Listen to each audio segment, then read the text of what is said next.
Sahabat setia Go Warrior yang dikasih Tuhan, Shalom. Hari ini adalah Kamis 19 Desember 2024. Kita memasuki novena Natal hari yang keempat. Mari kita berdoa dalam nama Bapa, Putra, dan Roh Kudus. Amin.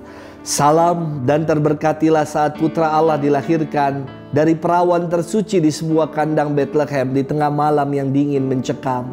Demi saat anugerah agung mulia itu, kami memohon dengan sangat kepadamu ya Allah, sudilah mendengarkan doa-doa kami dan kabulkanlah doa-doa kami. Kita hening sejenak, kita sampaikan wujud-wujud doa kita.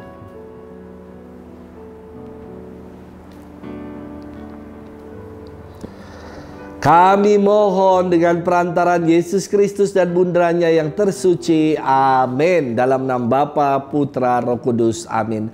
Hari ini kita akan bersama-sama merenungkan firman Tuhan yang diambil dari Injil Lukas 1 ayat 5 sampai dengan 25. Kita siapkan hati kita.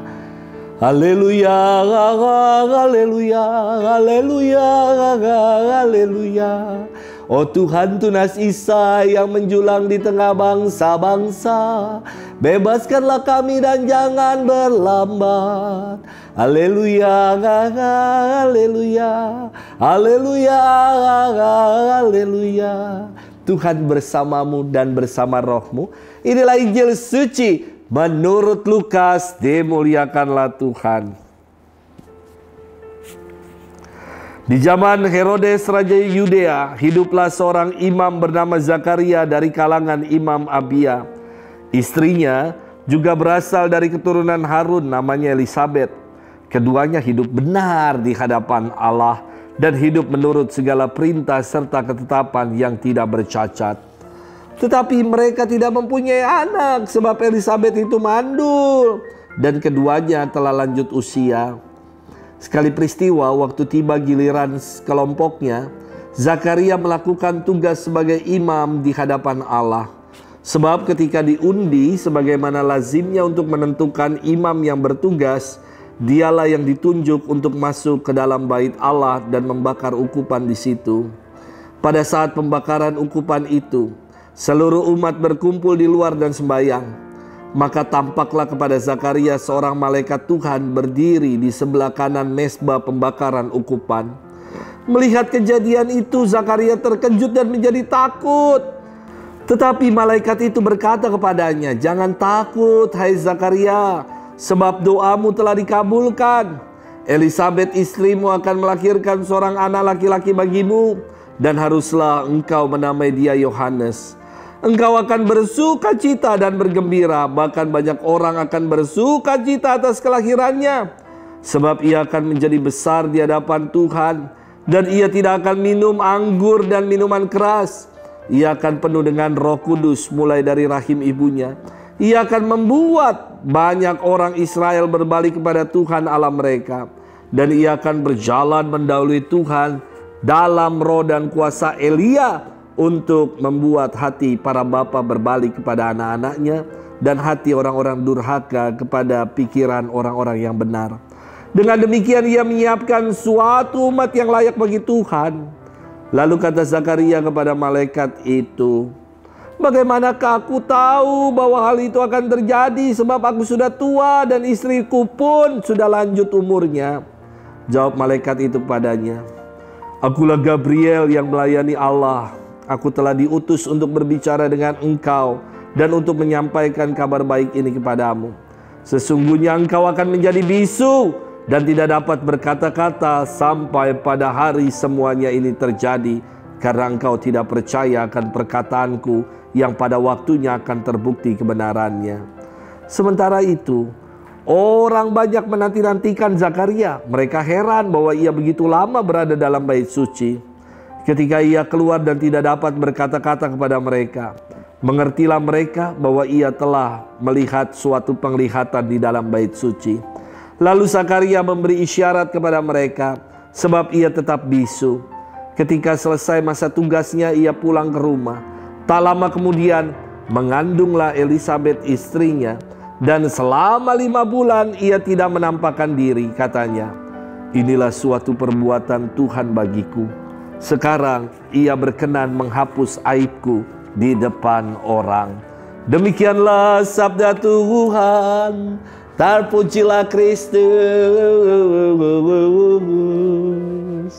Sahabat setia Gowor yang dikasihi Tuhan, shalom. Buat saya setiap peristiwa kelahiran adalah peristiwa agung Tuhan. Saya pernah dikisahkan sama mama bahwa kelahiran saya ini penuh dengan drama katanya. Kala itu rumah kami kebanjiran hingga selutut. Namun saya sudah meronta-ronta, segera pengen lihat dunia. Maka tahu kan kenapa sampai dengan hari ini saya pecicilan? Sejak dari kandungan sudah kayak gitu. Usia kandungan mama belum genap 9 bulan. Dan air ketuban sudah pecah karena saya mau terlahir ke tengah dunia. Saat itu drama berikutnya terjadi. Mama pengsan karena digotong oleh tetangga menuju ke rumah sakit St. Carolus. Dalam kondisi mama pingsan, tidak bisa berkontraksi coba. Saya bisa keluar dengan sendirinya. Peristiwa ajaib, peristiwa agung Tuhan dari setiap peristiwa kelahiran kita. Sahabat setia Gowor yang dikasihi Tuhan, firman Tuhan hari ini berkisah tentang 2 peristiwa ajaib seputar kelahiran. Pertama, dalam bacaan pertama dikisahkan kisah kelahiran Simson. Yang kedua, kisah kelahiran dari Yohanes Pembaptis. Tidak ada yang mustahil bagi Allah. Zakaria dan Elisabet yang sudah lanjut usianya beroleh kasih karunia Allah. Bahkan Elisabet yang dikatakan mandul itu dikaruniai buah hati yang nantinya mereka akan namai Yohanes.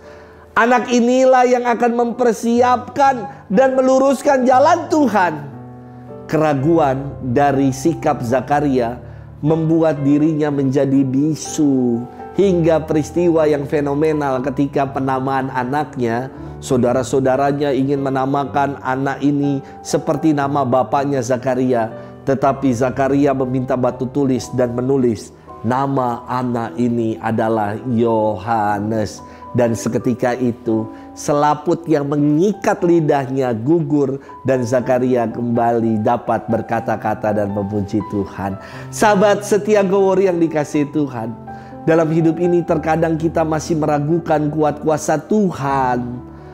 Mari kita mau senantiasa meyakini dalam apapun yang kita alami, dalam pergulatan perjuangan hidup, senantiasa kasih Allah berlimpah-limpah bagi kita.